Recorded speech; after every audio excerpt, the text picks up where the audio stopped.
السلام علیکم ورحمۃ اللہ وبرکاتہ۔ میرا نام محمد وارث۔ امید کرتے ہیں آپ سب خیریت سے ہوں گے۔ میری آج کی ویڈیو نبض شناسی کے حوالے سے ہے۔ میں کوشش کروں گا کہ ویڈیو کو اور بات کو مختصر کرتے ہوئے اپنی بات کو مکمل کروں۔ نبض شناسی کے کچھ اصول ہیں۔ ان اصولوں کو مد نظر رکھتے ہوئے اگر آپ نے تشخیص نبض شناسی پہ مہارت رکھتے ہیں تو علاج آپ کے لیے کوئی مشکل نہیں ہوگا۔ سب سے جو اہم ہے وہ تشخیص ہے۔ تو اس لیے ہر حکیم کا، ہر طبیب کا ان باتوں کو جاننا بہت ہی ضروری ہے۔ تو میں نے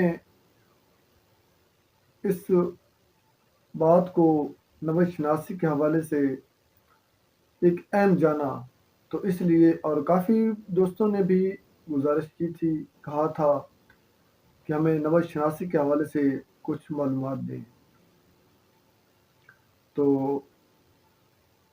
اس وجہ سے بھی میں آپ کو یہ معلومات دینا چاہتا ہوں۔ اگر میری بات کسی قسم کی اگر میری بات یہ اچھی لگے، اگر یہ میرا نظریہ، میری سوچ ٹھیک ہے تو آپ کمنٹ میں بتا دیں۔ اگر یہ نہیں ہے تو میں صرف نسخہ جات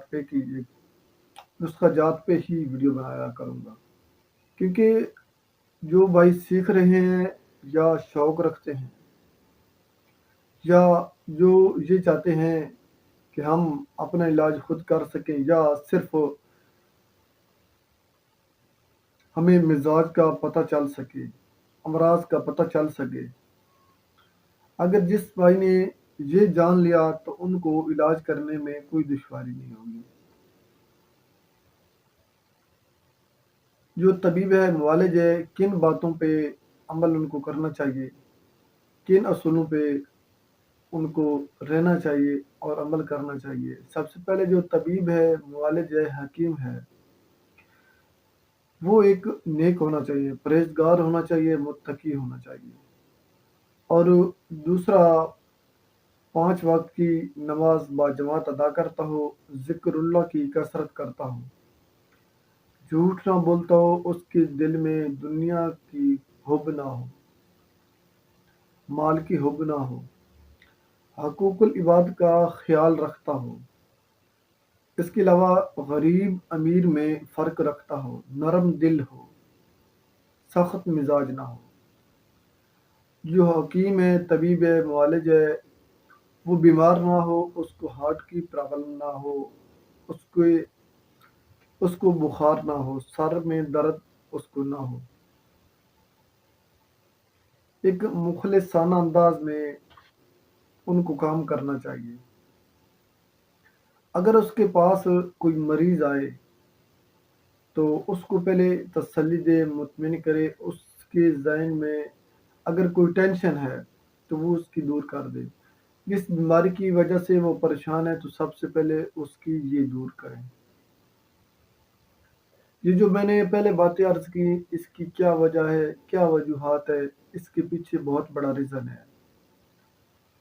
کیونکہ آپ دیکھتے ہیں پرانے وقت میں جتنے بھی طبیب تھے وہ دور سے ہی دیکھتے، وہ مرض کو پہچان لیتے تھے۔ مریض اگر ان کے سامنے آتا، دور سے ہی دیکھ لیتے تو وہ یہ کہہ دیتے کہ اس کو فلاں مرض ہے، اس کو ہاتھ بھی نہیں لگایا۔ پھر پہچاننے کے بعد پھر اس کا علاج کرنا ان کے لیے کوئی مشکل نہیں ہوتا تھا۔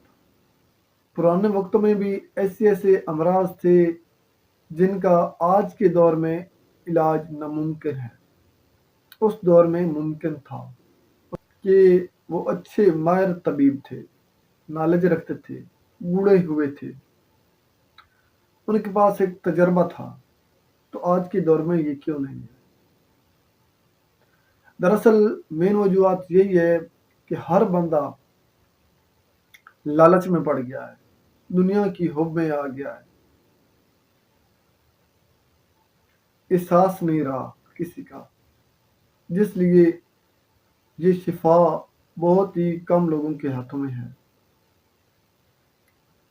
جو میں نے آپ کو یہ عرض کیا تھا کہ آپ نماز کی پابندی کریں، فرائض کی پابندی کریں، حقوق العباد کا خیال رکھیں، اس کے بعد تلاوت کریں، ذکر اللہ کریں، کیونکہ علم ہے یہ ایک روحانی علم ہے۔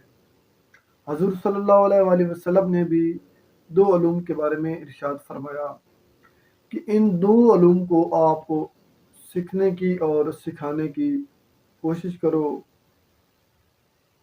اور ان دو علوم کے حوالے سے ترغیب دی۔ تو اس لیے یہ ایک خالص دل ہو، صاف دل ہو، تو اللہ تعالیٰ ایسے ہی دلوں میں یہ نور ڈالتا ہے۔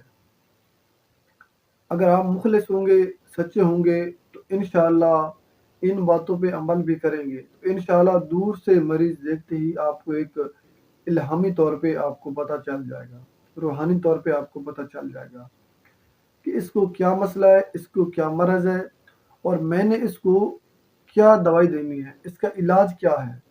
تو انشاءاللہ پہلی ہی دفعہ آپ کو انشاءاللہ رزلٹ ملے گا، آپ کا مریض ٹھیک ہو جائے گا۔ باقی بے شک شفا دینے والی اللہ کی ذات ہے، شفا من جانب اللہ۔ جب مریض چل کے آتا ہے تو اس کو تھوڑی دیر آپ ریسٹ دیں، آرام کریں، آرام کرائیں۔ اس کے بعد اس کی حوصلہ افزائی کریں، وہ جس پریشانی میں، جس مصیبت میں، اس کے ذہن سے وہ نکال دیں۔ جب وہ مطمئن ہو جائے گا، اس کے بعد پھر آپ اس کو اس کا چیک اپ کرنا ہے۔ چیک اپ کرنے کے حوالے سے انشاءاللہ میں مزاج کی پہچان کے حوالے سے، تشخیص کے حوالے سے اگلی ویڈیو میں بتاؤں گا، کیونکہ ویڈیو بہت لمبی ہو گئی ہے، اس لیے میں آپ سے اجازت چاہتا ہوں۔ اگلی ویڈیو تک انتظار رکھیں، میں چاہتا ہوں اجازت۔ اللہ حافظ۔